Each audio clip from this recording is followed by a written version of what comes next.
Hello everyone, welcome to my channel. आज पूरी प्रकृति में जहाँ एक ऐसा माहौल छाया हुआ है जिसे हम कभी भी एक ऐसा शांति भरा माहौल नहीं कह सकते जिसकी एक इंसान को तलाश रहती है। आज पूरी प्रकृति प्रदूषित रूप में हमारे सामने आ गई है, चाहे नदी का पानी हो या सांस लेने वाली हवा। हर जगह कहीं न कहीं कुछ ऐसा घटित होता है कि क्वेश्चन मार्क इंसान लगाने पर उस पर विवश हो जा रहा है।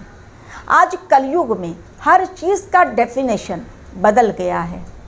इंसान पहले सुख चैन की ज़िंदगी बसर कर रहा था। 2 टाइम की रोटी उसके लिए बहुत महत्वपूर्ण थी, लेकिन आज लोग खाने का भी मजाक बनाने लगे हैं। यानी शरीर को हमारे भोजन की ज़रूरत है, इस बात की ओर ध्यान न देते हुए आज पैसा ही उनके लिए भोजन बन गया है। यानी अगर पैसा मिल रहा है तो लोग खाने को भी छोड़ सकते हैं, खाने की थाली पर से उठ जाते हैं। यानी अनाज के लिए भी उनके मन में सम्मान नहीं है। प्रकृति से हमारा जुड़ाव जो पहले हुआ करता था, आज के युग में इंसान और प्रकृति के बीच बहुत अधिक फासला बढ़ गया है। आज लोग जाते हैं जंगलों में, पहाड़ों की सैर करने या समुद्र के किनारे, तो सिर्फ रिश्ता जोड़ने के लिए नहीं बल्कि रील्स बनाने के लिए, ताकि सोशल मीडिया पर उस वीडियो को अपलोड करके ज़्यादा से ज़्यादा फॉलोअर्स की संख्या बढ़ाई जा सके और लाइक्स मिल सके। आज पारिवारिक रिश्ते भी दम तोड़ रहे हैं। लोग परिवार में रहना नहीं चाहते, अपने माता पिता को पहुंचा देते हैं आश्रम। आज एक माँ के लिए उनके बच्चे उतने इम्पोर्टेंट नहीं हैं जितना कि उसके लिए उनका प्यार।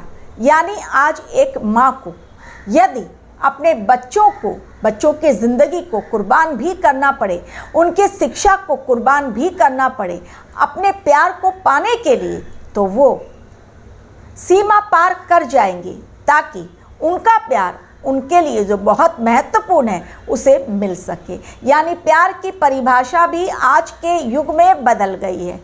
तो मानवता का रिश्ता, प्रकृति के साथ हमारा रिश्ता, प्यार का रिश्ता, पारिवारिक रिश्ते और एक माँ का बच्चे के साथ रिश्ता, आज सब कुछ बदल चुका है। हर चीज़ की परिभाषा बदल गई है। चाहे वो कोई भी चीज़, आप किसी चीज़ का एग्जाम्पल ले लें, कहीं पर भी आपको सात्विकता पूरी तरह नज़र नहीं आती। आज हर जगह मिलावट का दौर चल रहा है, हर चीज़ में मिलावट। क्या कभी आपने किसी भी युग में एक माँ को सिर्फ अपने प्यार की खातिर, अपने प्यार को पाने की खातिर वो बच्चों का भविष्य भी दांव पर लगा दे? क्या ऐसा पहले कभी देखा है? लेकिन आज के युग में बच्चों का भविष्य क्या हो रहा है, माता पिता को इसकी परवाह नहीं, लेकिन माता पिता को ये ज़रूर परवाह रहती है कि हाँ, माता ने नए प्यार को पाने के लिए अपने पति को छोड़ दिया, पिता ने अपने प्यार को पाने के लिए अपनी पत्नी को छोड़ दिया, क्योंकि उस समय उनका वो कलयुगी पर प्यार परवान चढ़ रहा है। आजकल एक नई खबर, एक नया न्यूज़ आप देख रहे होंगे सीमा हैदर की, जो पाकिस्तान से चलकर सऊदी अरब के बॉर्डर को क्रॉस करके, नेपाल के बॉर्डर को क्रॉस करके इंडिया पहुंच गई, हमारे देश में पहुंच गई, ताकि वो अपने प्यार को पा सके। पति से तलाक नहीं लिया, धर्म परिवर्तन भी मैंने कर लिया, 4 बच्चों की भविष्य से मैंने खिलवाड़ भी कर दिया, लेकिन कैमरे पर मैं ये कह रही हूँ कि मुझे अपने बच्चों की भविष्य की बहुत चिंता है। कहाँ गया बच्चों के भविष्य की चिंता? तुम्हारी नज़रों में तो दिख नहीं रहा है। अगर बच्चों के भविष्य की चिंता होती, इतने बड़े बच्चे जब एक देश से दूसरे देश में पहुंच रहे हैं, उनका एजुकेशन कहाँ गया? उनका माहौल जिसमें वो पले बड़े वो कहाँ गया?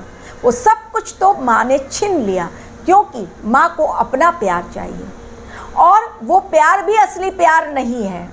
आने वाले समय में नए नए ऐसे खुलासे होंगे कि कैसे एक 5वीं क्लास की लड़की इतनी स्मार्ट कि अपने बलबूते पर अपने 4 बच्चों को लेते हुए सीमा पार करके 4-4 5-5 मोबाइल फ़ोन लेकर नए नए वीज़ा के साथ, नए पासपोर्ट के साथ हमारे भारतवर्ष में, जिन्हें ऐसा लगता है कि हमारा भारत देश, ना हमारे भारत देश में कोई कानून है, ना कोई ऐसी सज़ा का प्रावधान जिसके तहत कोई भी हमारे देश में आकर कुछ भी कहकर बरगला सकता है भारतवासियों को, हमारे देश के कानून को भी धोखा दे सकता है और उनके चंगल में हमारा देश फंस जाएगा।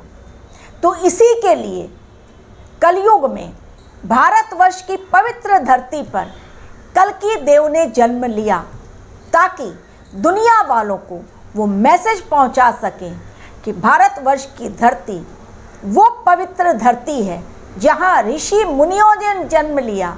न सिर्फ जन्म लिया, बल्कि उन्होंने एक ऐसी सीख उन्होंने लोगों को दी, जिसे हम कहते हैं योग, जिसे हम कहते हैं तप, जिसे हम कहते हैं प्रार्थना, जिसे हम कहते हैं मेडिटेशन।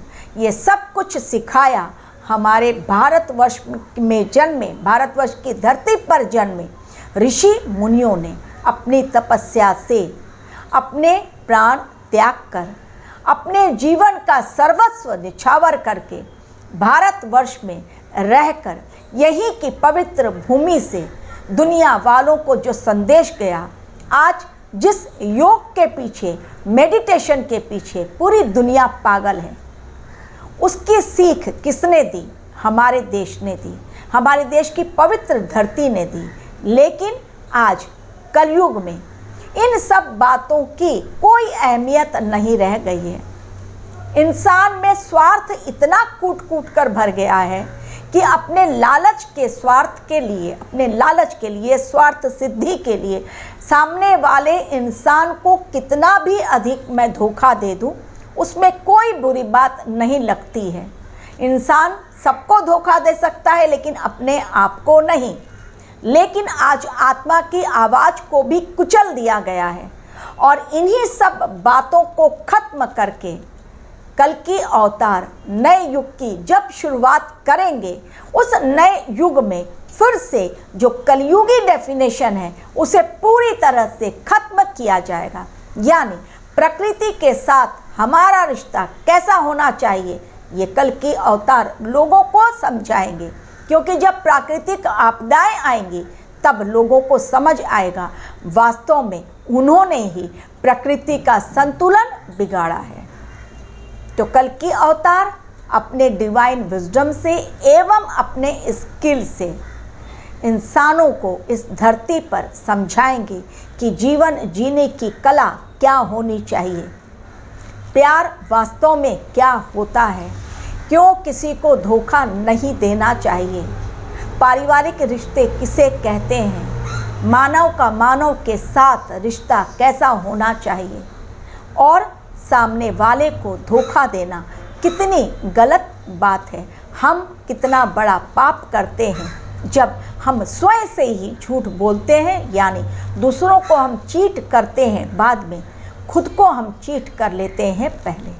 तो कल्कि अवतार के द्वारा उनके युग परिवर्तन का मिशन धरती पर एक ऐसे लेवल तक अब आ पहुंचा है जहां जो कलयुगी मनुष्य अपने अकॉर्डिंग हर डेफिनेशन को सेट करना चाह रहे हैं, उनका अब खात्मा होगा और जो कल्कि अवतार का सतयुगी डेफिनेशन होगा, सात्विक परिभाषा होगी हर चीज़ की, जिसमें दैवीय ऊर्जा होगी, डिवाइन एनर्जी होगी, जो सत्य के करीब होगी, सत्य से फलीभूत होगी, ऐसी डिवाइन डेफिनेशन को अब कल्कि अवतार लोगों को अपने स्टाइल में समझाना शुरू करेंगे।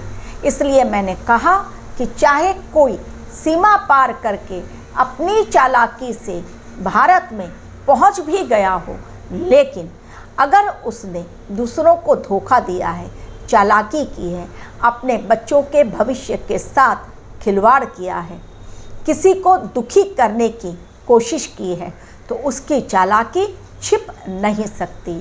ATS के रडार पर अब कौन है? सीमा हैदर, जो अपने को और अपने प्यार को बहुत पवित्र बता रही है। यदि कोई इंसान गलत नहीं है तो उसका बाल भी बांका नहीं होगा कल की अवतार के डिवाइन मिशन में। लेकिन अगर किसी ने एक छोटा सा भी पाप किया है तो उसे उसकी सज़ा ज़रूर मिलेगी। Thank you very much for watching my video.